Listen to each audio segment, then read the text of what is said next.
Rashad?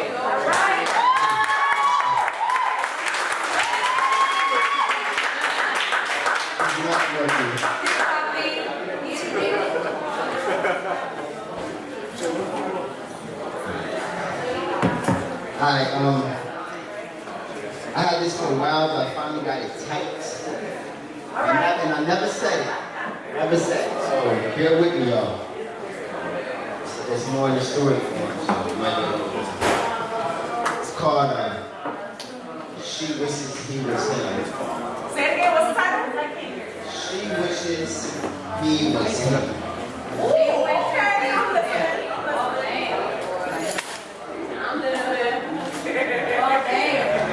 Y'all ready? I'm ready. Have you ever seen something that you never seen before? You can't believe that you see it even though you want to see more. The warm incandescent sun, hydroplanes off the ocean sky, sand dollar white clouds sliding slow motion like ocean tides. Under the open sky, above closed eyes, closely resides a roller coaster kind of relationship, temptation, emotional lies. Coffee break, cappuccino aside, but the mocha provides the chocolate cinnamon undertones. Unbeknown, besides she has caffeine in her mind, besides the cafe latte. Because of frothy steamed milk, a shot espresso just shines. Here lies the answer to the questions, you know, the wonders and whys. I wonder why some men cheat, and I wonder why some men tell the truth and others lie. She drives, she rides, she sighs. Dominican banks highlighted in golden brown dyes, hiding Tristan's eyes, vibes of infidelity, trust, marriage, and submissive finds. Sex and money plus close encounters of the deliberate kind. She closes her eyes, her feelings are in braille, love is blind. Her pussy is an all-seeing eye, the sonic, rather iconic. This Venus flytrap that's between the delicious thighs. Sitting in the ride, sipping on something so fine. Honey, sugar, juice, chopped fruits, and mango, peach, pineapple, lemon, and lime, punch, wine, sangria. Whoa.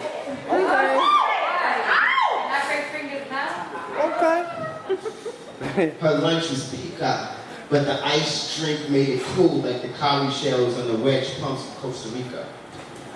Signature on the visa, French tip, manicure, mature, cooler when the till rumper. Chanel spelled, perfume sprayed twice so she caramelize her legs to feel the summer. Works at a hair salon part-time. They say all men are hard-headed, but she's the hardest kind. She holds her Michael Kors watch to check the time. He slaps her in the face, screaming just one more time. Yup, that's her husband. He's possessive and jealous, works on Wall Street and is a sexist book. Hold up. He's possessive and jealous, works on Wall Street and is sexist, blows money on high-end Russian prostitutes who want to deep-throat his pelvis. He beats on her and cheats on her, gives her diamonds and fucks a whale, back shots a massive yacht, she's creaming custard milk. Climaxing her right eye is blackened from the late-night fights and arguments, crushed and crying, disgusted but trying, hushing and hiding. Conversations with a family who can't believe all the toughness and violence. She's touching a diamond wedding ring, fed up while she touches her hymen. The nerve is deep. Decide if this marriage is really worth it.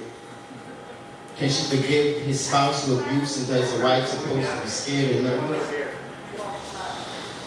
She searches for reasons, further believing that through the sickness and health is something that they both need and agree on what's the purpose. He's purchasing red wine, red and white roses, buys her a white Mercedes Benz at the shopping street with friends, fucks her best friend and fucks her again. She puts the ring in her pocket, telling herself this shit has to end. Her friends are like, girl, you know how men are. If you don't keep them interested, then they will wander far. Yeah. Wow. Really? But she's confused. I mean, she cooks and cleans and wears the mean product dress with the Milan chic seams. She steams some kush with her brother to talk about some things about the physical and mental emotional abuse that she received. They finish the weed, she leaves and proceeds to the ATM to withdraw a little cheese with a guy behind standing straight, meeting him eye to eye, this type of feeling you can't relate. She says things, but wait was the nicest thing. He said, you're welcome because someone will probably flee. He said, what? She said, but wait, that was the nicest thing. He said, you're welcome because someone will probably flee. He said, what do you drop the shining bling? She said, oh yes, this is my wedding ring. They leave and talk, plus walk down the streets. He said, your name is Khalees. She said, what's your name? He said, my name is Tariq. He said, walk with me to the store. I need to get a soda or drink. She said, I'm from Flushing. She said, where you from? He said, I'm from Queens. In New York, they're common neighbors.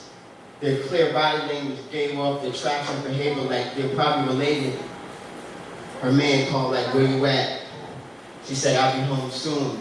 He said, get your ass better be home before I see the moon. She swoons her eyes and obliges to his attention, not to mention that at this point in the conversation they're both sitting. He said, oh, that's your husband. It was nice to meet you, but let me go on my way. She walked off, turned around, and said, why the hell have the ring? It's all right. Take your time, baby. Take your time.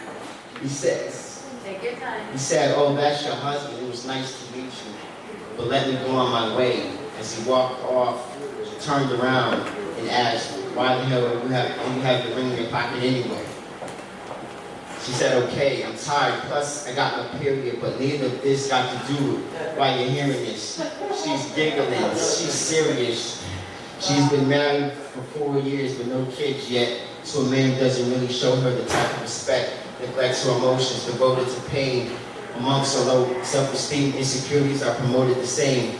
The game remains the same, only the players change. She's just a woman in love with a man bloated with rage. Behold all the shame, ridicule, and embarrassment when he puts her hands around her neck and nearly fracture her larynx. The cops have been called, couples counseling and all, but she's afraid to leave them. This is all she knows. She's lost. She's been called all types of names. Bitch, slut, hoe. She's been homeless when he kicked her out. And all she had was slippers and a Gucci robe. She had so many dreams and had so many hopes, but he broke her down, destroyed all her mutual goals. She lived in a 5-bedroom mansion, looks pretty all day. He buys expensive cars and clothes, the difference of projects and shitty hallways. He's gone all day, never spends time.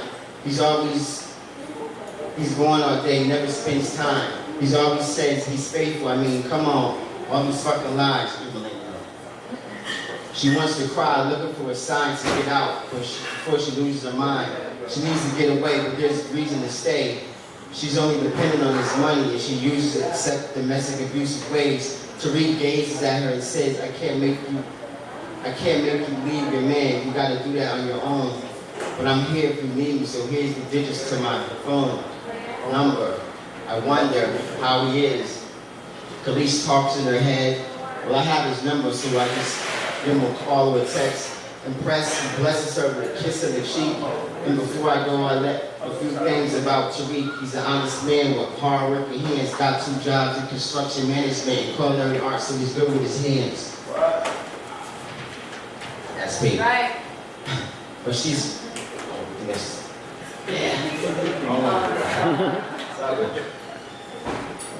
good with his hands, loves his mom, has 1 child, full custody of his girl, cooks and cleans, would do anything in the world. Doesn't have a lot of money, doesn't have a car, rides the 6 train to Pelham, Bay Park to his job. Has his own apartment, food in the fridge, his daughter's room is all pink with all the Hello Kitty prints.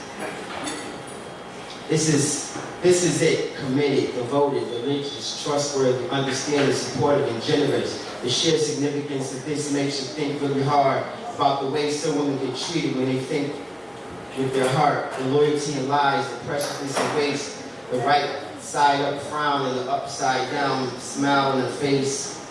The sacrifice to make it work when it's no longer working. The purpose of a relationship when the relationship is hurting. The real kisses and fake hugs. The real stitches and fake love. The real women and fake ones. Still liquor and grape rum. Pouring in the cup. Khalees stopped discussing violence, rapping optimism. They went to topics that were more vibrant. Tariq talked about high self-esteem, self-confidence, self-motivation. That only led Khalees to a crash course of self-determination. Verses later, the bleached clouds layer dust on the horizon till the full moon's cranium peaked slowly as distant stars start shining. She wishes he was him, but the end has come. She'll have to make a decision later on between pain and love. They hug and walk away in different directions. Life is about choices, but this one is dipped in depression, quoted in divorce. So what's the lesson? Who knew dropping the ring at the ATM would lead to such a meeting? Talk between strangers, but legal with the same meaning. Now, would this happen perhaps in real life?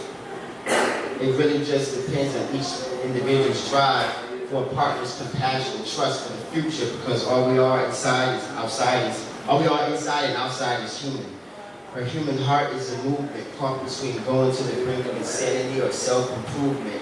Will Tariq be her husband, or is she winning or losing? Will he start out a good guy and turn out to be a loser? Only time will tell. Until then, she wishes he was him, because love is blind, so this rhyme is in Braille.